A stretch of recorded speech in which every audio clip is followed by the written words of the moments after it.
Hey, folks, today is Tuesday, January 22nd, 2019. Coming up on Roland Martin Unfiltered, California U.S. Senator Kamala Harris declares for the presidency in 2020.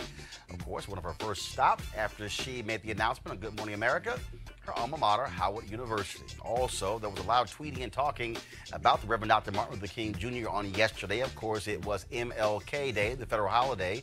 He would have been 90, of course, but a lot of folks who have no idea what he stood for was lying yesterday on social media, and so we'll have some of those tweets.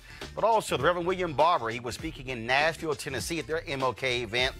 And let's just say he had some very clear and tough words for politicians sitting on the stage, such as the governor of Tennessee. Wait until you hear what he had to say. And also, of course, the National Rifle Association, I don't know what the hell they were thinking, trying to get in on King Day. And even white supremacist Steve King of Iowa was lying his ass off on yesterday as well. We got it all for you. In Colorado, a state legislator thinks that whites were lynched at an equal rate as blacks during Reconstruction. That child ain't got no clue about American history. We'll set her straight. Also, the Oscar nominations are announced today in Los Angeles. Huge day for Spike Lee and Black Panther, as well as Beale Street and Barry Jenkins. We'll break it all down with the head of the African American Film Critics Association, Gil Robertson. And of course, we've got three crazy white people stories, two with white girls painting their face black, and one where a man draws a gun on some black teenagers in Miami. It does not go well for any of these white folks. Also, black farmers across the country are experiencing discrimination, not from suppliers like in the TV series Queen Sugar, but from the United States Department of Agriculture. The same old, same old. The founder of the National Black Farmer Association, John Boyd, will be here to explain. Folks, it's time to bring the funk on Roland Martin Unfiltered. Let's go. Whatever the biz, he's on it. Whatever it is, he's got the scoop, the fact, the find. And when it breaks, he's right on time and it's rolling. Best believe he's knowing. Putting it down from sports to news to politics. With entertainment just for kicks, he's rolling. It's on go, y'all. It's Roland Martin, yeah. Rolling with Roland now. He's funk, he's fresh, he's real, the best, you know he's Roland Martin now.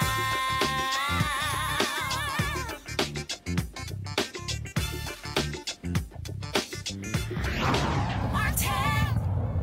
All right, folks, the presidential campaign in 2020 is into high gear as another person jumps in, this time U.S. Senator Kamala Harris. She announced yesterday on Good Morning America that she is running for the Democratic nomination for president. First of all, that was not the biggest secret in Washington, D.C. To be frank, she's been running for president, the nomination, since she actually joined the United States Senate. Of course, it was a very good day for her, raising $1.5 million in the first 24 hours from 38,000 online donors. After she made her announcement on Good Morning America, of course, on the federal holiday for Dr. King's birthday, she had her first news conference at her alma mater, Howard University. And this is what she had to say about Howard and being the next president of the United States. Mr. President, that's the president of the Howard University Student Council, HUSA. All right. Greetings, everyone. Thank you for joining us here at my alma mater, Howard University. Some people are asking, why are you bringing everyone together here? And it is because Howard University is one of the most important aspects of my life. And it is where I first ran for my first elected office, which was freshman class representative of the Liberal Arts Student Council at Howard University. So this is where it all began. I've traveled our country, and I know, again, I know that regardless of the state in which someone lives, the core issues that are their concerns, that weigh on them, that cause them to wake up in the middle of the night, are usually the same concerns, regardless of where they live. It is usually a concern about how they're going to pay those bills. How are they going to pay the rent? Are they going to be able to retire with dignity? Can they pay off those student loans? These are universal issues. And here's what I would say as a final point on that. We are a diverse country, yes. And some people would suggest that in diversity, when there is a diverse population, one cannot achieve unity. I reject that notion because this is my belief. Yes, we are diverse, and we have so much more in common than what separates us. And when we emphasize that commonality, when we recognize that commonality, we will achieve greater unity. And in particular, greater unity than we have right now, where there are so many powerful voices who are trying to sow hate and division among us. We have got to reject that.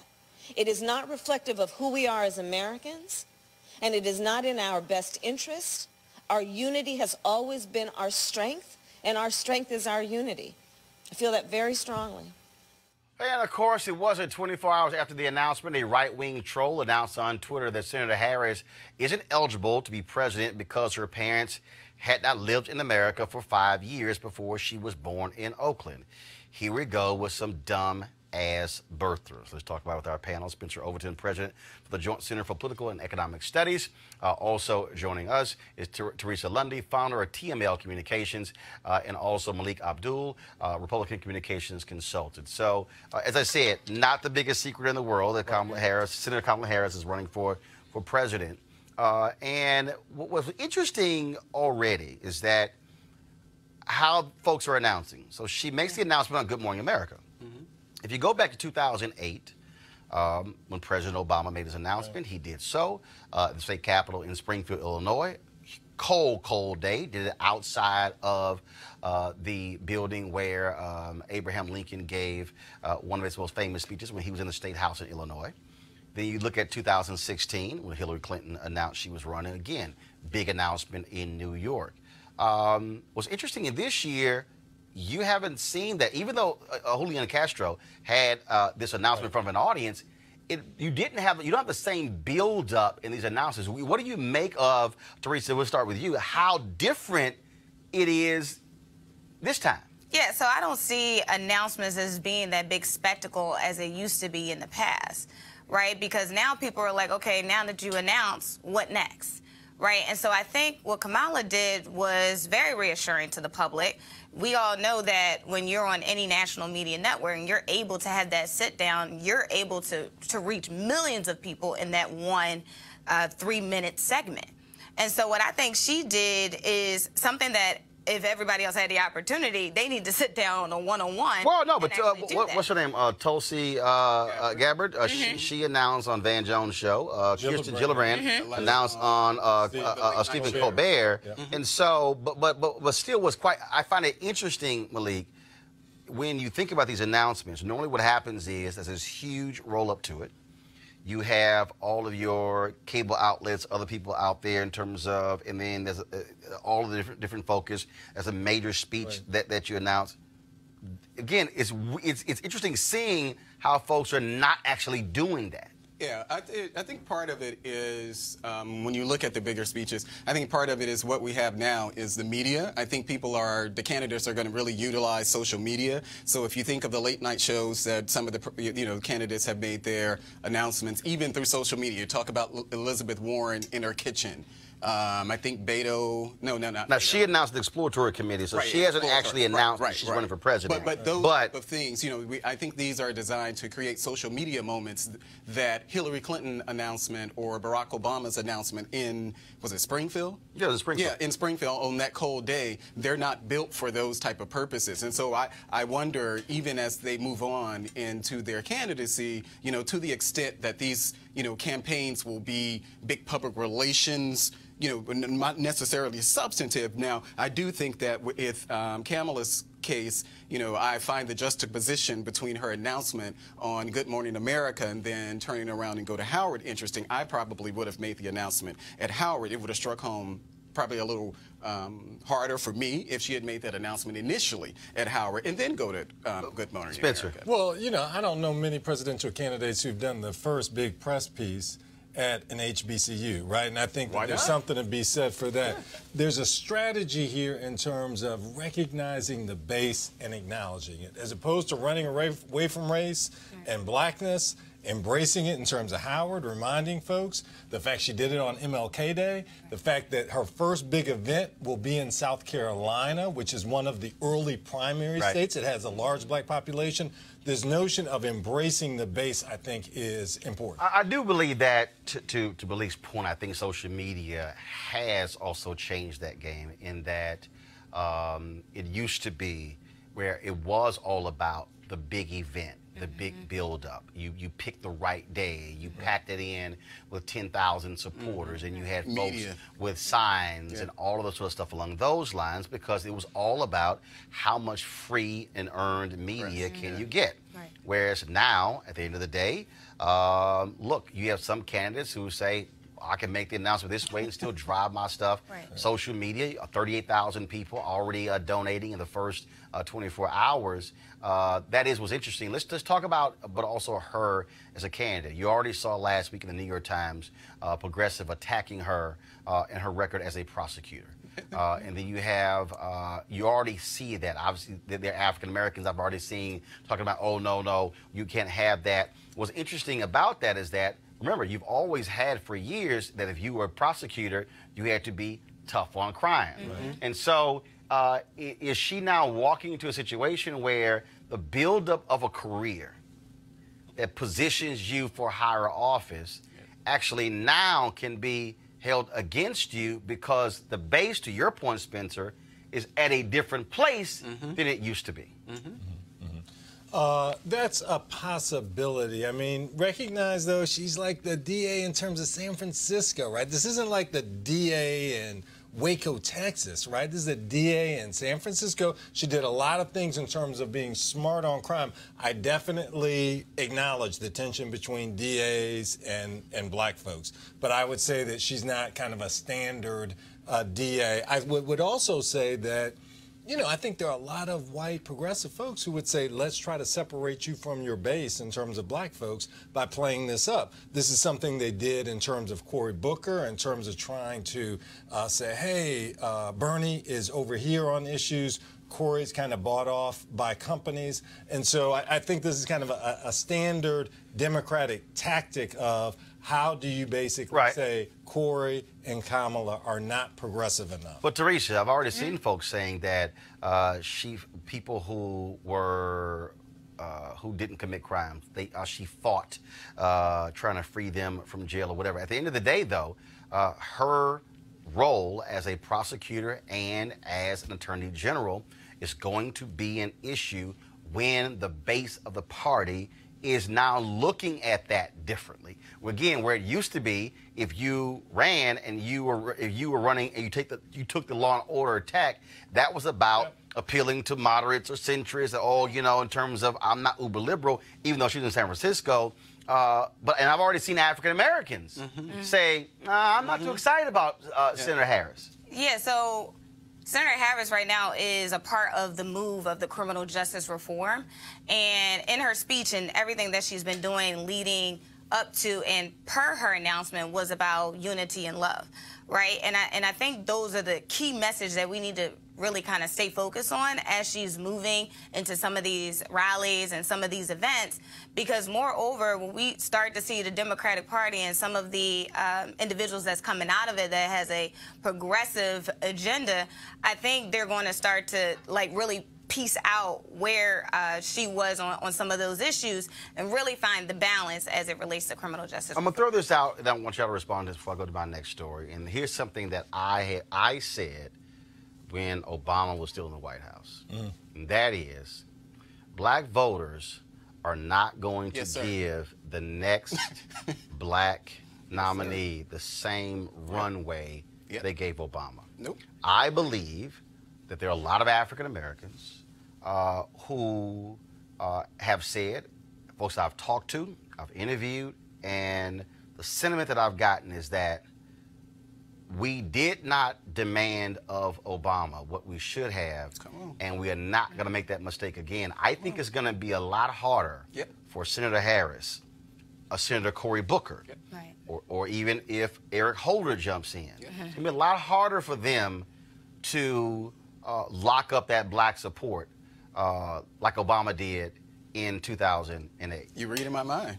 You're reading my mind. I said this when Obama was in office. You know, a lot of people criticize, you know, and maybe he did deserve some criticism, Tavis Smiley, you know, but things he was asking of a president. And I said then, wait until the next time come around. So we're at a different moment in our criminal justice reform period, where if you listen to someone like William Barr, even in his testimony, listening to him, I was listening to him, and sometimes it felt like I was listening to a Democrat or Hillary Clinton describe where they were at that time and where we are now. And remember, my reason I'm raising that, remember, it's important. Remember in 2007, the issue for black folks was, we don't know if white folks are going to vote for him. Right. That was the biggest. And that was after Allen. So he wins Iowa, then it all shifts. Yep. Well, now that's happened, again, not as excited. And if you disagree with me, that's fine. The sentiment, again, what I have been sensing and hearing and reading is, you're going to have to put forth an agenda that is specific to African Americans. Right. That's not this general thing. President of all Americans. If Obama kept talking about rising tide lifts all boats, Right. Yep. I've been getting the sense black people are saying, no. Yeah. What's your black specific agenda? Right. And then we'll get to everybody else. Spencer, your thoughts on that? The fact that she came out at Howard, the fact that she is running toward black folks. Now, I would agree that, you got to have some policy prescriptions along with it, right? But this is different. You wouldn't have seen President Obama. But first of all, he didn't go to Howard. So, and so, I mean, obviously that's different. Obviously that's different. But again, Teresa, I think I'm telling you, all I'm saying is, Senator Harris. Yep. It's just like I'll tell the story. Like, for instance, when she got to the United States Senate, Come on. we kept trying to get her on News One Now, and it was like, okay, so she's doing other shows, and she was doing Rachel Maddow, and she was doing Chris Hayes, Good morning, and the rest of this show, and then finally she did an interview with Ari Melber, and I called up Tyrone Gale, God rest his soul. I said, Tyrone, I said, enough of this bullshit. Right. I said, bruh, I said, she going on Ari's show? I said, when's she gonna come talk to the only black show? And this actually happened. He said, all right, bro, but there's a lot of shows we haven't done. I said, but there's only one black show in America. Right. And the next week, it was CBC. He said, okay, I'm trying to get on next week. So she came on, and I said on air, glad to have you on. We've been trying for 9 months. Right. And I wanted to be real clear, Teresa, by saying, look, I appreciate you talking to Morning Joe and Today's Show, but talk to home. Because Obama, after he got elected, it was about 18 months before he came back and did black radio. Tom Joyner. I remember because I sent the email to Valerie Jarrett saying, hey, where is it? Y'all need to come talk to black people. And when he came on Joyner the next week, he apologized to Tom for not doing it. All I'm saying is, if you're Harris and Booker, you can't do what he did in 08. Go ahead, Teresa. Yeah, you can't neglect African Americans, but then require us to show up when it's time, for you to get that primary vote. And so what I think, part of the strategy that I know some consultants do in this industry, some of them aren't African American, let's just be honest, that are guiding some of these candidates. And they're saying, look, we need to put you on the biggest platform fast and quick. But we forget the smaller media outlets who actually gave you a boost, who actually gave you a voice. And so waiting, I'm not in agreement for 9 months and 18 months out of there. To do that. Your point is right. But it's just, I just want, because, and again, just last point here, again, to just show your point. In 2016, what did Trump do? We know that Jared Kushner later said it. They said, we're going to avoid national media. They went to Sinclair. Sure did. Sinclair Broadcasting. Local stations. You're right. They did. And did all those interviews on those local stations. I'm just saying. It ain't gonna be as easy. It's not just her. I'm telling you, it's not just her. Because Senator Bernie Sanders. Not just for everybody watching, I got receipts. It ain't just. I got receipts. I got receipts. And see, to somebody watching, I need y'all to understand. You have a hater who will say, oh, you mad because you didn't get the interview.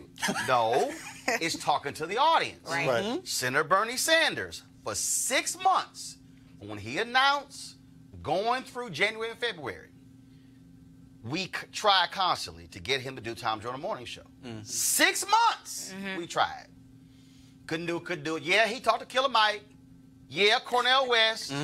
Yeah, he sat and had an interview with everybody they put on their website. We kept saying, when are you going to come on Tom Joyner? Wouldn't do it. He kept focusing on Iowa, New Hampshire, Iowa, New Hampshire, Iowa, New Hampshire. And finally, come out of New Hampshire, they go South Carolina. Now all of a sudden, we exist. Say, bruh, too late. Yeah. Right. We did, with New TV One, we did a town hall with Hillary Clinton at Claflin University. I think it was remember in that. October I remember. of 2015. I tried to do one with O'Malley, Sanders. Couldn't get anywhere with it. He goes South Carolina. We finally get him on. Then all of a sudden we get a phone call. He agreed. Then it's, oh, it's too early. He's not going to do it. And I said, yo, his ass be on early on Morning Joe. Yep. Right. So what happened? I'm telling, again, y'all, receipts. Receipts. I then blasted him on Twitter for an hour. Oh, Lord. I get a phone call from Ben Jealous. Ben Jealous said, Ben. Roland, he is doing the show tomorrow. Can you please tweet it out? He agreed. Then they canceled, put him on blast, and he came on. And you shouldn't have to do that. Oh, no. But my point, all I'm saying is this here to the candidates. You better hire you some black staff, but you better feed the base. And Spencer, the base are not them young white folks. The base are black people. Final thought. Her legislative director, Clint Odom, black, when the time very few black folks in top positions, right? Right now, her campaign manager, right? Black. Her sister, Mina Harris, who is a policy director in terms of Hillary Clinton, Yep. right? I think this is very different than 2007, 2008, and I think we're going to see something that's different. Right, but I think we've really seen it after Alabama, after Georgia or whatever. I think we're going to see Democratic candidates who realize I better take care of folks there because again, if I don't, there are going to be issues. Yeah, that's true. All I'm saying True. is, and I'm just saying, there's going to be stuff there. But also, if you're Senator Harris, it's going to have to be a black-specific plan. Right. Right. So I'm telling y'all, Right. black folks, and I've heard it, they said Obama didn't do it, and that ain't going to happen. You can fool me once, you ain't going to fool me twice. Right. All right, yesterday, folks, was the day we, of course, celebrated the life of Reverend Dr. Martin Luther King Jr. It's a tradition that companies, organizations, politicians, and others comment, have events, tweet their support out, love for Dr. King. For the most part, they're loving and supporting just one part of Dr. King. In fact, what I always say, they are loving and supporting the civil rights mascot, Dr. King. Now, I'm not denigrating him. I'm talking about how America now looks at him. In fact, let me tell y'all this, just in case y'all did not know. I was going to use this in my speech yesterday in San Jose, just so I can put in perspective for folks about Dr. King. In August of 1966, this is a year after the Voting Rights Act, Dr. King had a 33% approval rate in the Gallup poll. 63% of Americans opposed Dr. King. August of 2011, the Gallup poll, 94% supported Dr. King. 4% disapprove of Dr. King. If you go to 67, 68, massive numbers of people did not like Dr. King. A lot of black folks, because he dared oppose the Vietnam War, also disapprove of Dr. King, including folks who he worked with and marched with. Why am I saying all of that? Because America now looks at Dr. King in a different way, but if we really want to be honest, America has embraced the sanitized Dr. King as opposed to the radical revolutionary that many of us talk about. In Tennessee yesterday, Reverend Dr. William J. Barber made clear to the governor of Tennessee, Republican, who was sitting on stage, to Republican member of Congress who was sitting on stage, that don't just come here and say one thing about King if your policies and the things you support are totally different. Check this out. So politicians can't say they love Dr. King and how he stood for love and unity, but then you deny and refuse to support his agenda. Right, Governor?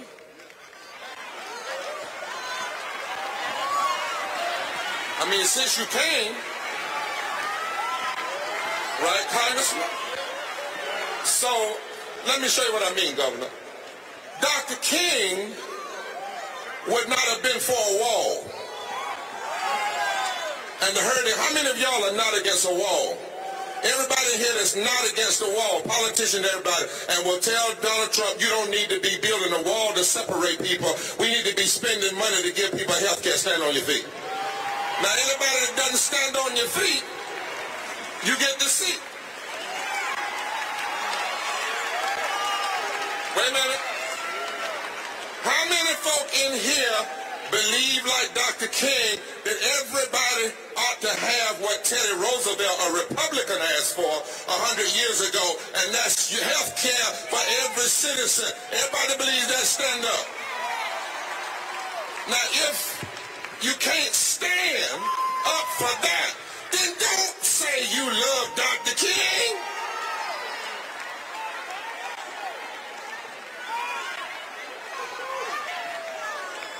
You may be seated. I'm just saying, I'm too old to play now.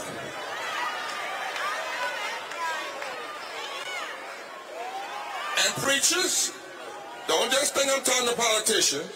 Just because you can talk about it from the pulpit, but then I'm going to say it like I feel it. They can find you for your pastor's anniversary, but they can't find you in the street with these students and these other folk fighting for injustice. If you are a preacher of the gospel and you are asking your people to tithe, but you are not fighting for them to have a living wage, you are lying. That's what I'm saying. Go on, Frank. Yes, Lord. That's what I'm saying. All right, so first, to let y'all know, so they right now, Reverend Barber's people are uploading that full speech to me. We're going to live stream tomorrow the full speech that he gave at MLK. They want to go to my panel here. This is, before I go to y'all, so also y'all, Vice President Mike Pence, you know, he said some stupid stuff on Face the Nation on Sunday, trying to link King and Trump and the damn wall. Press play. Honestly, the hearts and minds of the American people today are thinking a lot about it being the weekend where we remember the life and work of the Reverend Dr. Martin Luther King Jr.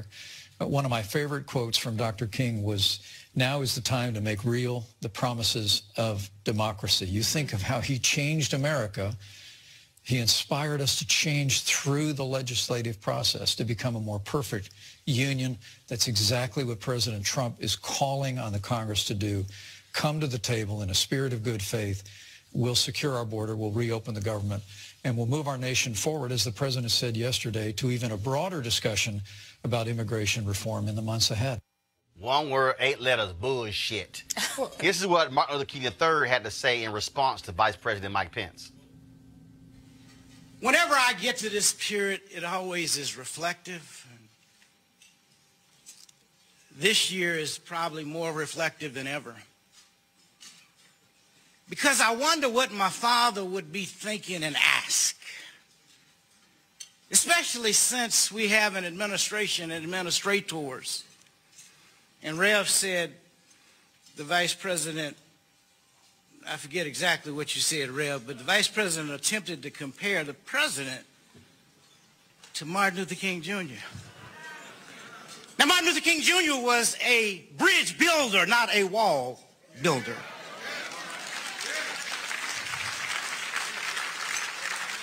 Martin Luther King Jr. would say, love, not hate, will make America great. Did y'all hear that? Love, not hate, will make America great. Then you have the NRA saying this out. Today, the men and women of the NRA honor the profound life and legacy of Dr. Martin Luther King Jr. Dr. King applied for a concealed carry permit in a May issue state and was denied. We will never stop fighting for every law-abiding citizen's right to self-defense. Hashtag MLK Day. Of course, those assholes never also admitted that he later renounced that and said that was a mistake, but I guess that's a fact. But now we got to deal with this white supremacist. Check out what this fool, Steve King of Iowa, the man who got slapped down 424-1 by the House, has been stripped of all of his committees by Republicans. This is what this fool tweeted. Dr. Martin Luther King Jr. gave his all for all. What the hell is that? I have long agreed with his speeches and writings. Oh, my God. Today, I think of this MLK quote, "Our lives begin to end the day we become silent about things that matter. Maybe renew ourselves in his teaching so that he can RIP." Boy, go and sit your ass down somewhere. Let me just go to our panel here. The reason I like what Dr. Barber did, and I've done the exact same thing, is it really does tick me off. I can't stand when people try to pimp Dr. King, try to pimp the King holiday. Pence tried to play the pimp game. NRA tried to pimp the day. Steve King tried to pimp the day as well. Because if you are 180-degree opposite of the issues that he stood for, you can't say you believe in his teachings and his writings. Okay, well, you know, listening to Barber, you know, first of all, I don't know if MLK would have been for the wall, but I wonder if the Reverend knows that there's 600 miles of border wall that's already there. He does. He's been there. Okay. So the idea that he's saying that now, so I guess he's saying that King would have been against the 600 miles of wall. No, actually, no.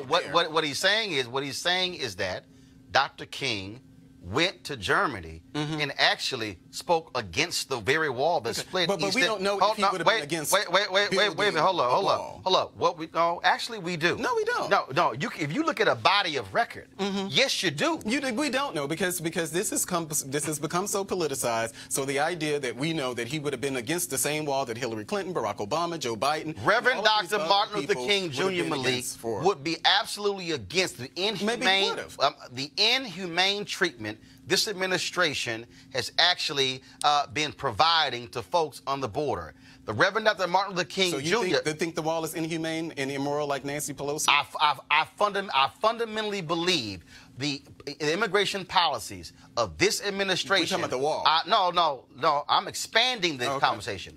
The immigration policies of this administration are indeed humane. I'm expanding it. I'm going beyond the wall. I'm talking about the treatment of Haitians, shithole countries. I'm talking about saying, wait. Again. No. We ain't talking about just comments. What are the policies that he's done against Haitians? Leave. What are you talking about? Oh gosh. Okay. Hold up. Stop. Are you denying? Hold up. Are you denying where he said y'all got to go? Are you We're revoking your temporary protected status here. We're going to single you out among other nations and say your temporary protected status is gone. See you later. So that's the only country that's... No, I'm not done. What the man did, he said we also going to screw those African nations that have been helping us fight ISIS and did the exact same thing. All y'all got to go. That's what Trump has done. Okay, but that's not really what we were talking about. Oh, no. That's exactly what he was talking about. No. What Barber, first of all, again, is because that preaching in the pulpit stuff, political preaching in the pulpit.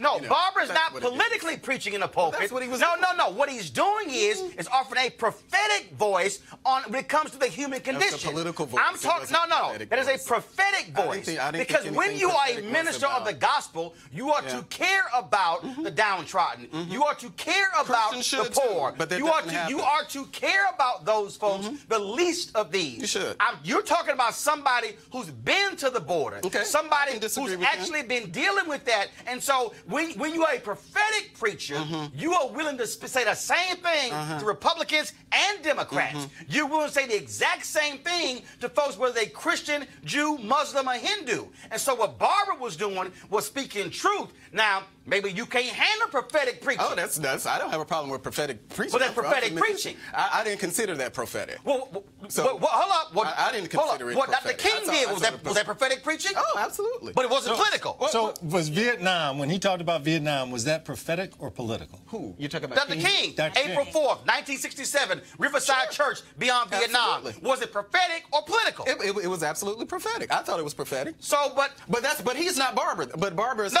wait. Hold up. So King's speech against the Vietnam War was prophetic. But King was something different than what Barber is. How so? I think that King was something much larger than what Barber was. King actually led a movement. We're talking about our time in our history. Do you know anything about Reverend William Barber? I absolutely What know do you about him. think moral... But he's not. But Hold he's up, one not, second. So What- you're saying that he's the same as in No. MLK? What I'm saying to you is, this is the same man who joined with 15 others and led the Moral Mondays movement in North Carolina. Okay. This is the same man who has picked up the baton of Dr. King's Poor People's Campaign and is leading that movement. This is the same man who's actually led numerous events. When I say numerous, they have talked to and organized and met with more than 300,000 people across America in the last 4 years. So how dare you diminish his movement? I'm not diminishing his movement. But you just said he hasn't led a movement. I said that he's No. You said he hasn't led a movement. Okay, well. So what I'm trying to understand is, how can he be a leader of the Poor People's Campaign?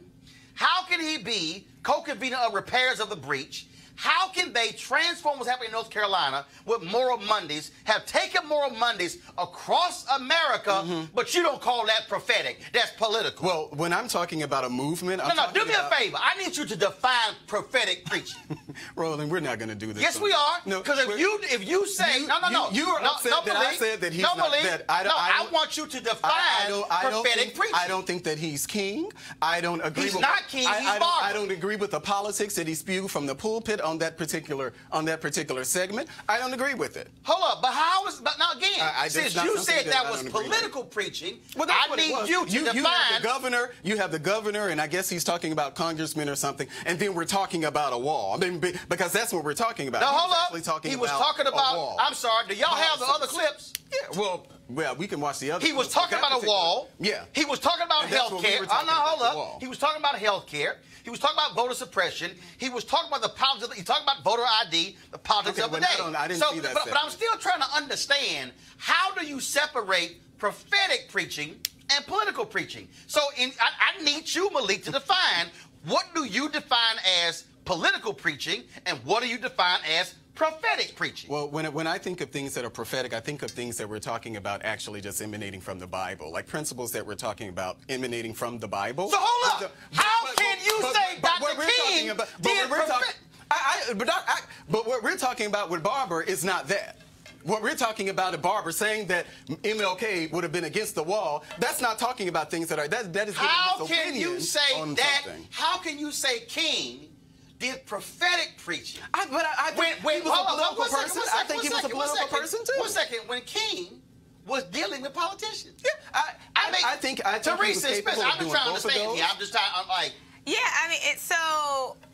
Yes, Dr. King is a prolific preacher, right? As it relates to being a political, as Reverend Barber being a political preacher, I don't see that, because what I heard in the video, and again, we all have our interpretations, Right. but from what I heard was him basically telling the people to get up and rise and take action, right? If you're and so, like, if we kind of go into the political piece, I do know some churches that do speak on the political stand front, but I didn't hear that from Barber. Spencer? And when we talk about being a good Samaritan, treating the foreigner as you would, your brother, I mean, I think there's so many things that are prophetic that William Barber talks about. And the point here was also not just, is he a prophet, but is he doing what a king would do, right? I mean, that was the whole setup. He was basically, are you really with King? And he was saying that, hey, basically, folks who are a particular place on these issues are not really with King in terms of a living wage, in terms of a wall, you know, he basically that's what he was saying. And it was the same it was the same Dr. King who believed in the book, The Guaranteed Income, which goes right into the whole point about the living wage. Was that political? Was that prophetic? We can talk about living wages. Okay, I'm particularly talking about the wall. He chose the wall because it's a political issue, and so that's what he did. All right, y'all. I'm criticizing him for that. When we come back, we're going to talk about black farmers and the issues they're facing in America on Roland Martin Unfiltered.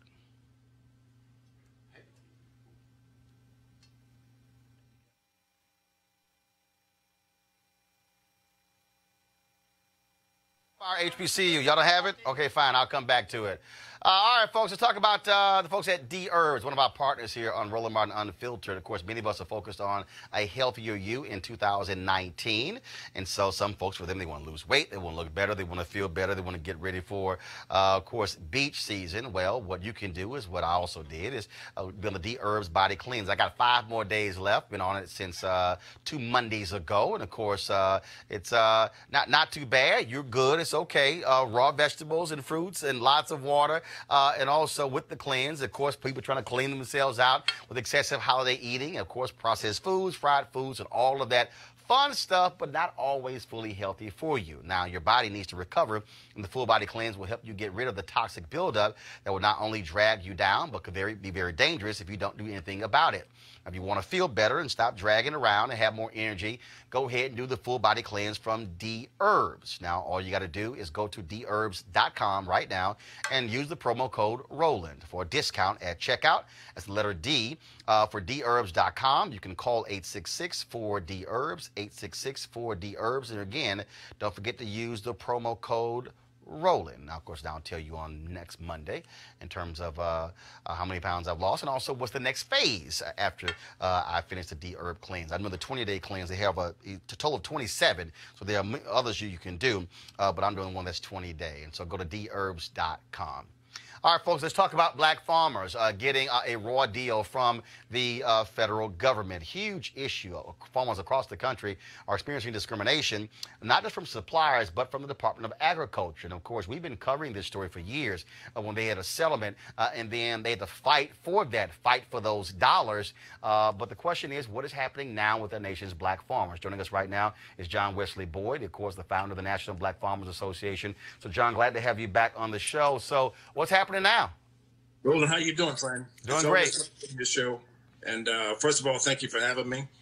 Well, right now we've been pressing issues with the government shutdown and the Trump administration, where right now African American farmers have not been able to get their share of the $12-13 billion settlement that President Trump said would be a swift payout to all farmers within days of applying for this payout. Farmers would receive the payment. And I'm personally affected where I applied as a soybean producer. I raised 300 acres of soybeans in Mecklenburg County, Virginia. And I'm talking to you right now from my farm in Baskerville, Virginia. And this administration still hasn't sent me my own personal check for about $15,000, where I was eligible. I'm a soybean producer. I qualify. I met all the qualifications. I used a grain drill, et cetera, et cetera. And now the government has shut down, and these farmers have not been able to receive their payment. And it's over a wall that you've been talking about, on your show. And quite frankly, a wall for people like me is really meaningless, because the president talks about these persons like they have some rare disease or something. He calls them criminals and drug dealers. But Roland, these are the same people that clean his hotel rooms. These are the same people that clean his kitchens. These are the same people that work on his golf courses and resorts around the country. But the president wants to keep them out of this country. But these are the same people that are picking tomatoes. These are the same people picking onions and cucumbers and lettuce and working in the tobacco fields and cotton fields around the country. So there's a real double standard that I see from the agriculture industry and this administration, and it's affecting small-scale farmers and black farmers just like myself. And so the question is, what's next? I mean, you're at the mercy of this shutdown. I'm at the mercy of this shutdown, and right now, this is a country where Philanthropists give to all sorts of causes and stuff. But this is America, and they generally help those that are in need. African-American farmers are in need. The top 10 banks in this country haven't been receptive to lending real money to African-American farmers. The average size of a black farm, Roland, in this country is 50 acres. 50 acres. And, we've lost land at 3 times greater rate than any other race in this country. And it's time that we put back in the importance of the black culture of farming, agribusiness, land ownership. And I'm encouraging African Americans around the country to buy some land. Mm-hmm. You don't have to be a farmer, but buy some land, because God don't make no more land. It is He make a new Cadillac and Mercedes-Benz. They're coming off the line real quick. But God doesn't make any more land. So there's things that we can do as a group of people to support black farmers. And there's a lot more that this country can do to be more receptive to the very people who made, I'm going to use Trump's line, made America great. Spencer? That's right. It was black people that did that. Right. We made cotton king and tobacco gold, And here we are, many generations later, and we're struggling because the government doesn't treat us fairly. The industries doesn't treat us fairly. Like I said, the banks and some of these buying stations that buy crops and things from black farmers treat them very poorly out here. And there's really no regulation out here, which is the major problem. When these things happen, who do you complain to? And what do you do? John, type 1 second. Spencer, go ahead. So, Mr. Boyd, is the money that's owed to farmers right now, is that just money that was owed to them anyway? Is it as a result of Trump's trade policies and basically paying farmers some money because they're hit hard because of retaliation from other countries? What does that stem from? Let's take the Trump tariffs. What that did to farmers in whole, not just to black farmers. For instance, in 2012, 2013, I was selling soybeans at $16.80 a bushel. That same bushel of soybeans are selling right now today for $8 a bushel. That is a 50% reduction because of the president's tariffs in China. He wanted to go and play footsie with China, but China buys 90% of U.S. soybeans from America. So when he took that market away from farmers, the bottom fell out of the soybean. I'm just using that one commodity because that's what I raised for the past 35 years. Mm-hmm. $8. So can you imagine taking a 50% reduction in pay? Right. And that's what this administration has done to farmers in this country. All right, then. Well, John Boyd, I appreciate it, and we'll keep fighting a good fight. Thank you, and keep doing what you're doing, Roland, because people are listening. I appreciate it, brother. Thank you so very much. All right, folks, got to go to a break right now. When we come back, we're going to talk Academy Awards. A lot of black folks have got nominations, including Spike Lee for his first ever Best Director nomination for Black Klansman. That's next on Roland Martin Unfiltered.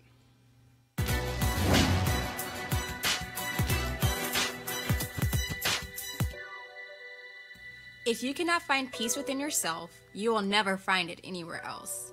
Singer and composer Marvin Gaye.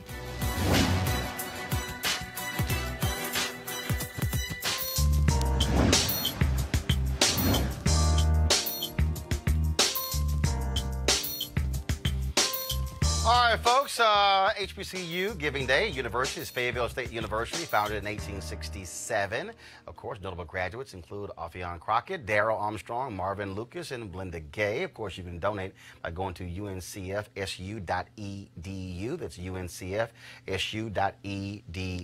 All right, folks, let's talk Oscars. Nominations came out today for the Academy Awards in Los Angeles. And, of course, remember, it was just a couple of years ago, where Oscars So White was trending, and so they've been trying to, do their best, but we still know what the deal is. But let's talk about some big nominations that came down the pipe. Spike Lee, remember last year Spike Lee was provided one of the honorary Oscars for his body of work, but this year he received his first ever nomination for Best Director for the movie Black Klansman. Now, there were Spike Lee's been nominated 2 other times, but he also got nominated this year in Best Adapted Screenplay. And so this is how Spike Lee and his wife Tanya reacted when the nominations came down this morning. His phone's blowing up.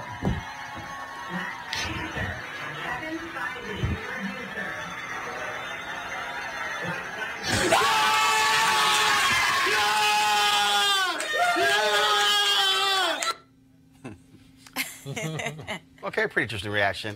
I'm sure Tanya is saying, did y'all actually shoot that video with that on my head? I'm going to send her a text later. Mahershala Ali, of course, nominated for Best Supporting Actor for the movie The Green Book. My homegirl, Regina King, nominated Best Supporting Actress for If Beale Street Could Talk. She did not get nominated for a SAG Award, but remember, she won the Golden Globe for that movie. Barry Jenkins, who last year won with Best Picture for Moonlight, he was nominated, and also he won an Oscar last year for a screenplay. Well, he was nominated this year for Best Adapted Screenplay for If Beale Street Could Talk. And this was the tweet that he sent out right here. I'm always overseas when nominations come out and I don't watch. Instead, my publicist slips notes under my door and I find them when I return. Much love from the Beale Street family to Queen Regina King and my right hand, Nicholas Bertel, on the Oscar noms. Now, guys, they showed just the text there, but I got to show y'all the actual photo that he posted on his page. And so, here, you see my iPad? All right, so y'all, this is the actual photo right here. And so so you see here, there's one note. And here is another note, and here is the third note. And so maybe it's best when they drop Oscar nominations that he go ahead and just stay out of town. And so he won't have to worry about that. Let's also, Ruth Carter, folks, she's been nominated numerous times for Spike Lee movies for an Oscar nomination. She got this nomination for Best Costume Design for Black Panther. And here is how Ruth reacted. Hey, good morning. What a great morning it is. I got nominated this morning. That makes this morning like the morning of all time to be alive in the world. Yes, me nominated.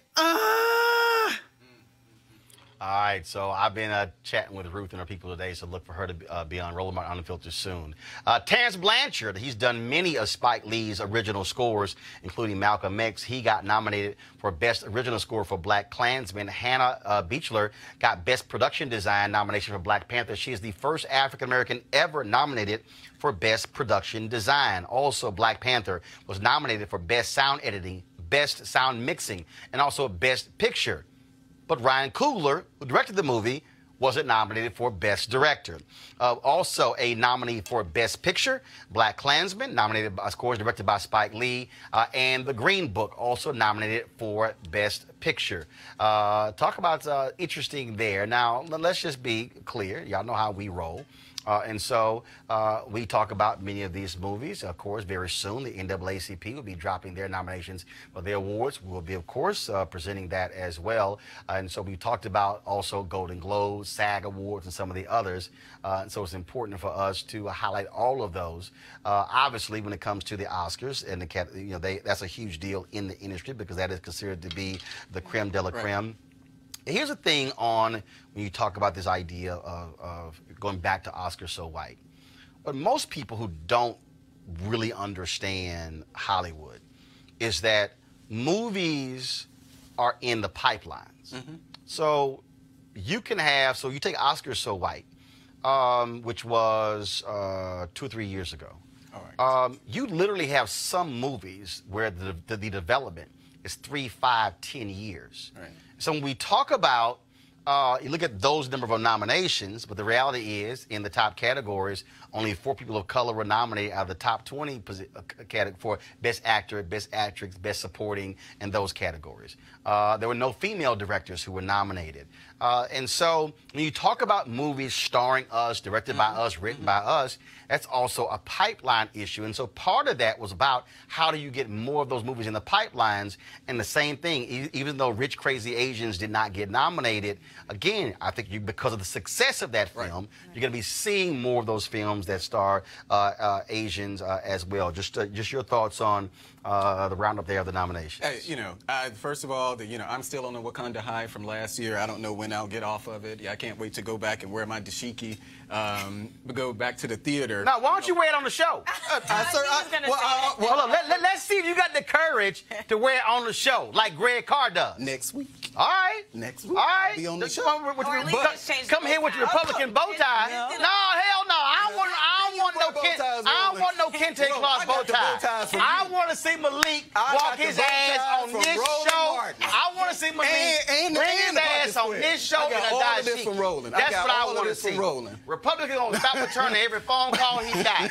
But I just want to say real quickly though, these are I really do get excited when black people, when we are going places where they tell us that we can't go. So whether we're, I don't watch awards, I really don't follow them, but whenever we're winning, I think for me, if one of us is winning, all of us are winning. So I'm always going to be excited to see, whether it's award shows or running for office or whatever, I'm going to always be excited to see that. Yeah, I want to see more participation regarding like the social status of kind of like I always see the negative, like when 4 people are being chosen, but we neglect to forget about a woman director. Yeah. So for me, I love seeing the directors and the writers. Me personally, those are the ones I'm always having my eye on because those are the ones really like the thought process behind the entire narrative, right? And then actually bringing that vision to light. So when I don't see us reflected, or actually bringing up in the awards,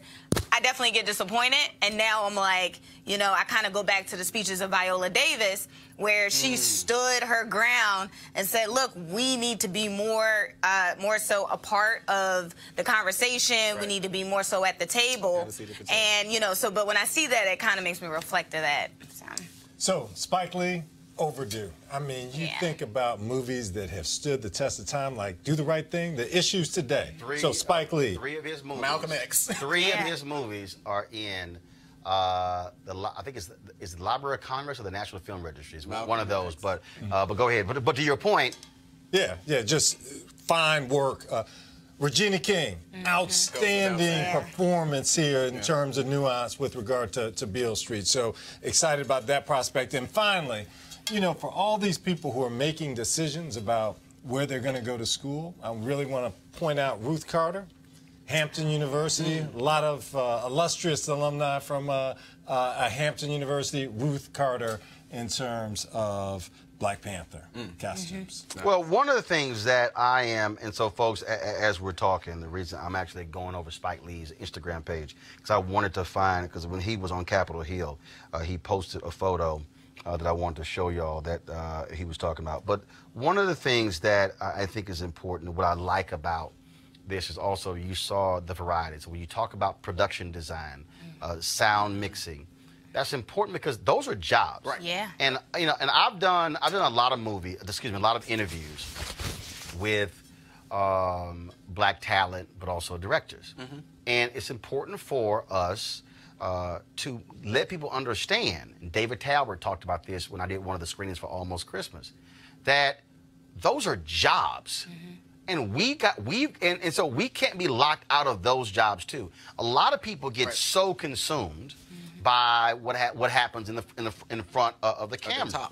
But when you talk about breaking down barriers, yes, all of those crew jobs, those folks who, when you talk about Terrence Blanchard being able to do one of Spike Lee's movies and then with original score and now parlaying that to other movies. When you talk about Ernest Dickerson being a cinematographer on a Spike Lee movie and going on to do other movies and then also directing films, we must also be letting our children know that you can be in movies, yes, but you ain't got to be Viola Davis. Yes. Right. Yes. Right. And you know, and you said something that, and it's resonated. You talked about the pipeline, and I really never thought of these sort of things in that context. So if you're talking about, so you said something about cinematographers, you know. There are, you know, we can create these opportunities for each other. We just have to reach back. Yeah. And that's a lot of times we don't do that. We don't reach back. You know, we talk about, you know, people want to be rappers or, you know, singers or whatever, but the sound mixers, you know, the people in the production room, you know, being able to work those boards, that's a skill set. And I think we need to be encouraging each other to do those type of things, reach back to each other, help somebody out. You know, there's so much money to be made. There's so many opportunities out here. Here it is. This was a tweet that Spike sent out on January 10th. The Library of Congress, the National Film Registry. Spike, yeah, go to my iPad. Spike, 3 of Spike movies. In fact, the year of Do the Right Thing, I believe it was that year, and Spike is still pissed by it. That was a year that Driving Miss Daisy won the Oscar for Best Picture. Right. But Spike always notes that Driving Miss Daisy ain't in the National Film Registry. What are the other two? It was Malcolm X. I know it, Malcolm X. I gotta see what the other, but he has he said there are three of Spike's films are in the National Film Registry. The National Film Registry, the Library of Congress. 3 of them. And so again, just for folks to understand, again, all those other wins are vital. And so when you talk about adapted screenplay, Barry Jenkins is an Oscar winner because he won last year.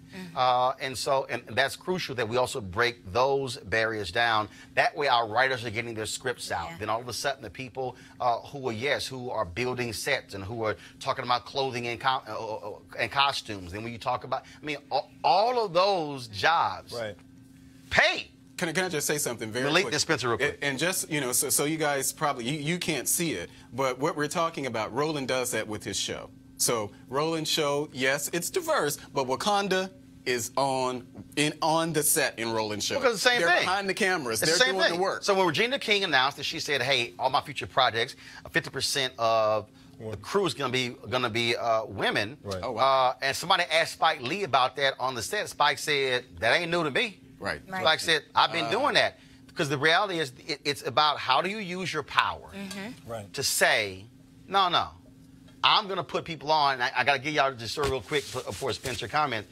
When Spike did Malcolm X, so the Teamsters control the trucks. And so when we talk about a movie set, a lot of people haven't been on a movie set. Right. And folks, I've been on numerous movie sets. And so guess what?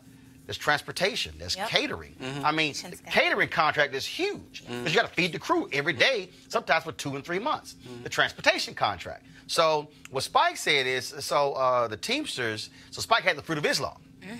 And so the Teamsters roll up and said, we're going to shut your movie down unless you have Teamsters driving these trucks. Is that the union? That's the the Teamsters. Okay. Yep. Spike said, the Fruit of Islam going to deal with y'all unless y'all go find some black truck drivers in the Teamsters union. Because you got them. No, they ain't have them. Don't. You'd be surprised. The next day, They found them. They found them.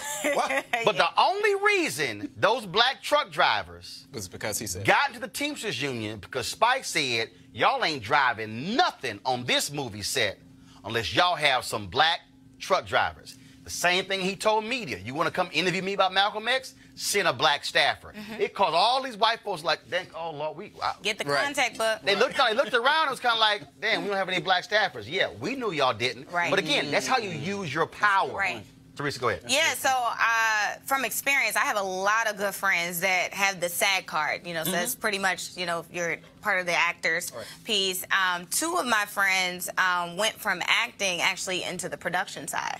So they're working out in Atlanta doing location scout and production, doing really phenomenal things, but also, to your point, doing the give back. Yep. And so again, folks, we're going to have several of those nominees on Roland Martin Unfiltered before leading up to the Academies. And so you want to keep watching our show. And again, ain't nobody else doing black TV. Nobody else. And if they are, they ain't doing the way we doing it. And so I want to thank Spencer, Teresa, and Malik for being on the show. I'm looking for that dashiki next time you come on. And I ain't talking, don't come on. I ain't talking about a kente cloth bow tie. I want to see the full damn dashiki. But if you do, be sure to put some lotion on your elbows when you come on here. All right, folks. Please support Roland Martin Unfiltered by going to RolandMartinUnfiltered.com on the show. It's important that you do. I want to thank all of you also this weekend who looked at our live stream. We had some amazing interviews. And again, this is one of the reasons why I keep saying why it's important for you to support this show with your dollars, because it allows us to tell the stories that other folks will not tell. And so over this weekend and yesterday, you saw 1-hour interviews with the likes of Labor Leader Bill Lucy, Clarence Jones, Dr. King's attorney. We also live streamed Juanita Abernathy, the widow of Reverend Ralph David Abernathy, Reverend C.T. Vivian, Reverend Jesse Jackson Sr., Ambassador Andrew Young, Zernoda Clayton, Congressman John Lewis, Congresswoman Eleanor Holmes Norton, Claiborne Carson, who leads the King Research Institute at Stanford University, and also we talked to, again, it was just amazing listening to all of those stories. And also Dorothy Cotton, who was the only woman who was in the inner circle of Dr. King, plus Bernice King and Martin Luther King III. Now, coming up next on Roland Martin Unfiltered, we're going to end our broadcast, but then we're about to live stream this interview with the Reverend Dr. James Lawson. Now, I need all of y'all to listen to me. Kill the music. I need y'all to hear me fully. Every single one of you needs to watch this interview. First of all, Reverend Lawson is 90 years old. Reverend James Lawson led the Nashville movement during the Civil Rights Movement. Many of the civil rights workers who went to the SCLC, he trained in the Nashville movement. Reverend Lawson was working in Memphis when the sanitation workers went on strike. He was the one who made the call. If the union told him to do so, he called Dr. King to invite him to Memphis. The reason I want you to listen to this interview, because this brother breaks down organizing and mobilizing. You need to listen to this. He might be 90, but what he has to say in this interview applies to 2019 in every way possible. The jewels that he is dropping in this interview are amazing. Now, I've been reading stuff and I always want to interview him. He is not a name you commonly hear. And in the interview, he's going to tell you what his role was. And he said, look, I got no problem being behind the scenes. That's what my role is. But I always wanted to do the interview with him. So let me just tell y'all real quick what happened. We went to L.A. in October of 2017. We interviewed Dr. Lawson. Phenomenal interview. And he didn't want to do it. We took it back. It was supposed to be for an MLK special for TV One. Y'all, we brought Henry right now is about to throw up because he was so angry when this happened. The folks at TV One never ingested the interview, which means they never saved it. It got completely wiped out. Now y'all gotta understand. I am scared to death anytime you're dealing with an older black person who you interview, because again, no day is promised. The interview was lost, y'all. The whole interview. I was livid. So I was doing these interviews with Be Woke Vote, and we were shooting that for 3 days, and I knocked out my stuff in the first day and a half. And then I was talking to somebody about Dr. James Lawson, and I said, well, what the hell? I should just call Dr. Lawson right now. And it took some convincing, but he agreed to come down the next day. When he was done with this interview, the whole crew, 30 people on the set, were just completely quiet. And they were just in complete awe of what this brother had to say.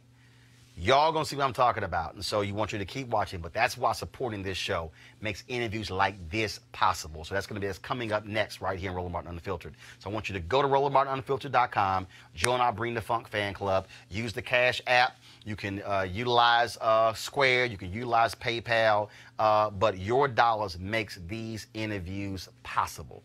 And so, we're about to end this show, but again, as soon as we finish here, that interview with Reverend Dr. James Lawson coming up next, it is going to blow you away, I guarantee it. All right, folks, I'll see you guys tomorrow. Holla!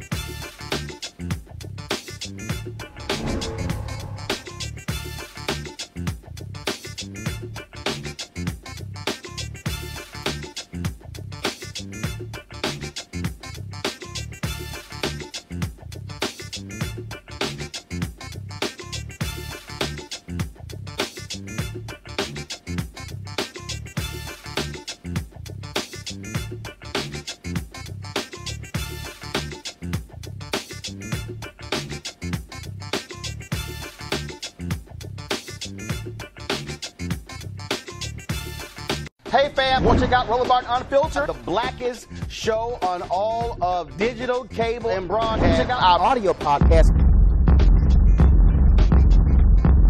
There's only one daily digital show out here that keeps it black and keep it real. It's Roland Martin Unfiltered. Press play.